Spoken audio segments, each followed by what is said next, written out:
What's going on, everybody? So now we got a whole new class of people trying to discredit the conversation, derail the conversation, and discredit the entire movement, and of course me.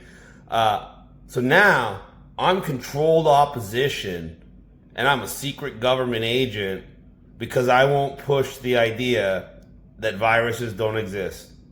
Viruses don't exist. Contagion is a myth. And it's all a big friggin' lie. Okay, if that's true, then explain herpes to me. There's no such thing as viruses, right? And there's no such thing as contagion. So how come if you have sex and have contact with somebody who has herpes, which has very distinct symptoms, we're not talking about the common cold here where you have sniffles, we're talking about lesions that erupt on your skin and burst. And when you have contact with those lesions, now they become your lesions. But there's no such thing as contagious. And you can also test for the herpes virus in your blood and even tell you which strain of herpes you have. So viruses don't exist. So what are herpes? And why do they have distinct symptoms? And why can it spread from person to person through contact? And how can it be tested for in your blood? This is how easy it is to spot fucking retards spreading disinformation. We got to address the latest Psyop because I believe this is now the most dangerous lie in the so-called freedom movement.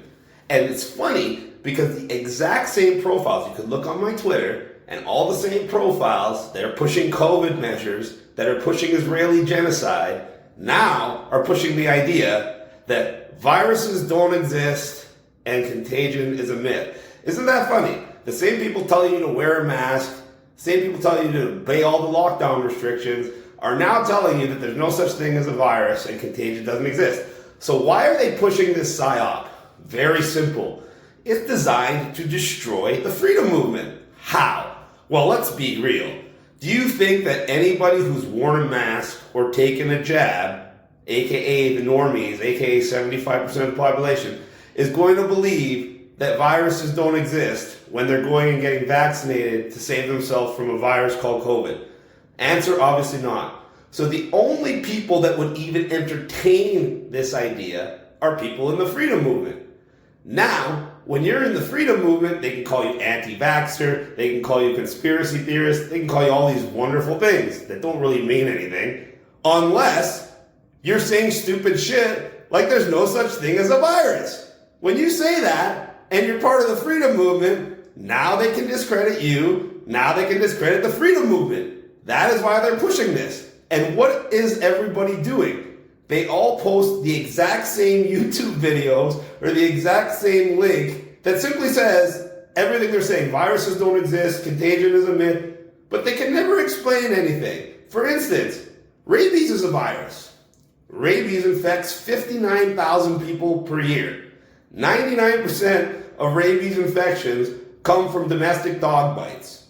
99% of people will die unless they get treatment from rabies.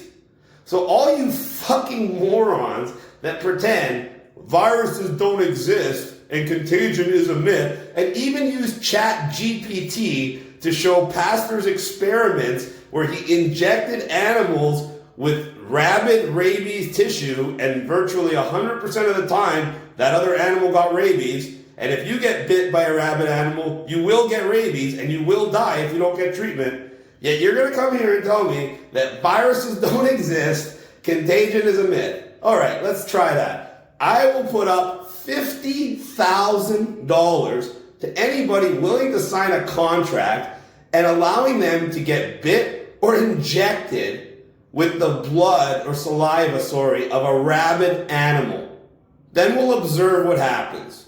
If you don't get sick and you don't need treatment, I'll pay you $50,000.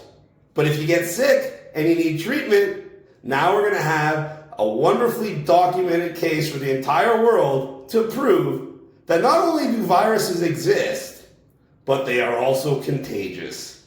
Thank you very much, you fucking morons.